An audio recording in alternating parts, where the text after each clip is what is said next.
Okay, well, sorry, just burped. Guys, I rewarded myself with one of these. It's 1:30 in the morning, but I'll hit the sack at about 5 a.m. That's the usual body clock, 5, 6 a.m. Well, I liked it when I had it changed up, and I was, so I'm going to try and switch it around again, so, because on Thursday I aim to go to Whitby, because I lived there for I want to stay there for about 3 months, and there was this place that I just want to go see again. It's like this walkway, and it's so beautiful. Just showing around. This is an accomplishment for an ADHD person, by the way, because it was usually I would do all my cleaning on a separate day from my groceries, but they know, what did I do today? Well, this is all the stuff I don't write down. I had 4 things to do today, read a chapter of the Apocrypha. I've done that. Apply for 5 jobs, Scrum Mastery jobs, at least, done that. I put dream interpretation because I don't know what it is, but I always want to stay positive, but at the same time realistic. But I used to have dreams every night, but then now it's sometimes I might not have them for 2 weeks, but then I might have dreams for 3 nights in a row, but then I might not have them for a week. So I didn't have a dream for a week. Well, not one to remember. And so, where is it?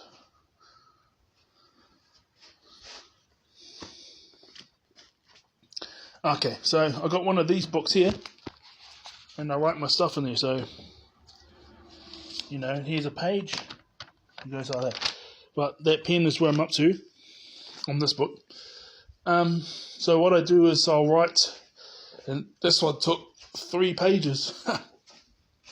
Because writing everything I remembered and then searching up all the symbols. And here's something new that, it's happened before, but it very rarely happens. But some numbers came up in my dream, because they said, because I had a dream that I was going back to work, and usually if I'm working day shift, I start at 7 a.m.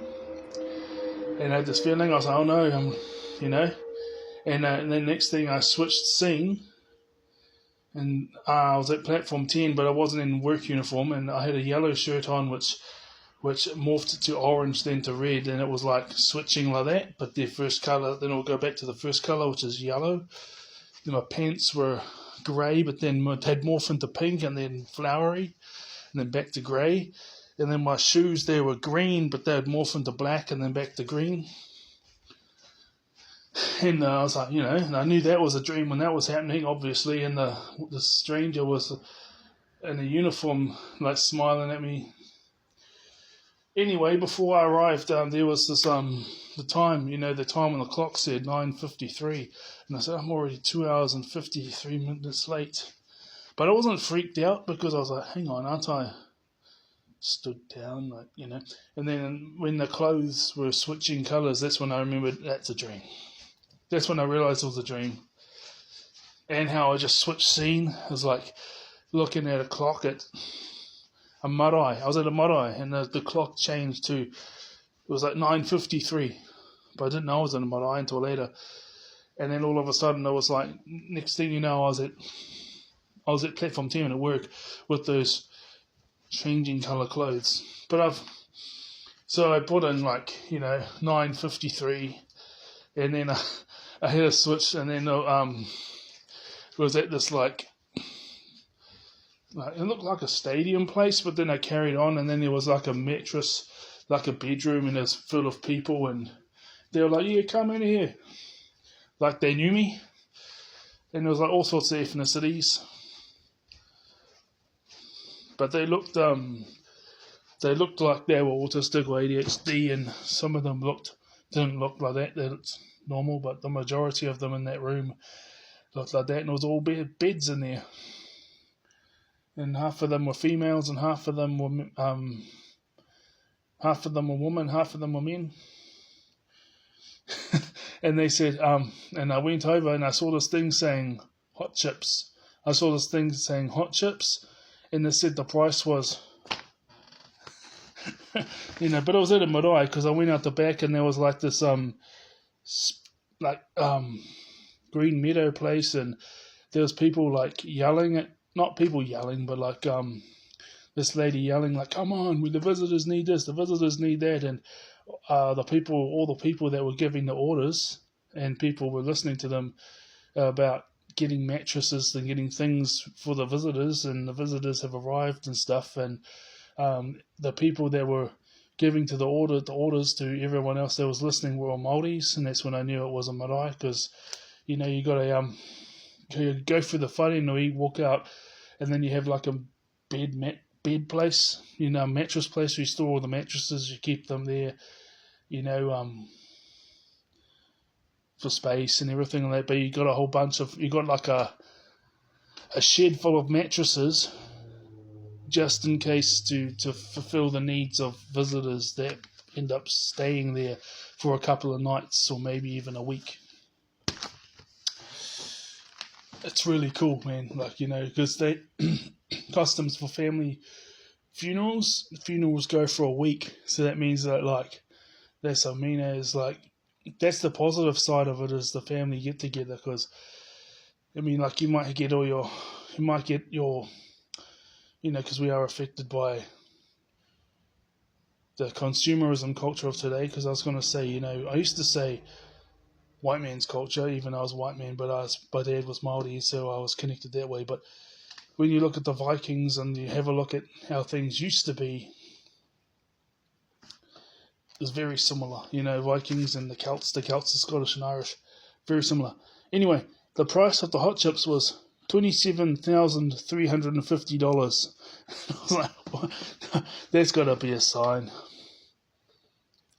Bedroom, group of people talking, mattresses, angry woman, flowers, red, pink, black, orange, green, grey, yellow, work uniform, stranger, $9.50, and work. And then I had all my interpretations of what that means, because I searched it up. I searched it up on Google for each one, and then I searched it up on YouTube for each one, and then picked what resonated. Anyway, sorry, let's get to it. This young guy, won't say his name because I don't have an issue with him. Most of what he was saying was alright, but what did he say? But he said that he was pretty sure that I was a meth addict, and he was asking me where to get things. So this guy, I was just out and about, doing things, and he thought that I was a meth addict. And I was like, no, I have autism and ADHD. And then he asked me, what's autism? And I just told him, look, I got this thing I do on TikTok, because he was bragging about his TikTok followers. Apparently he's got 100,000, so he's probably seen my stuff. And he said that he was a famous rapper. So I'm like, okay. But it might be true. It might be true.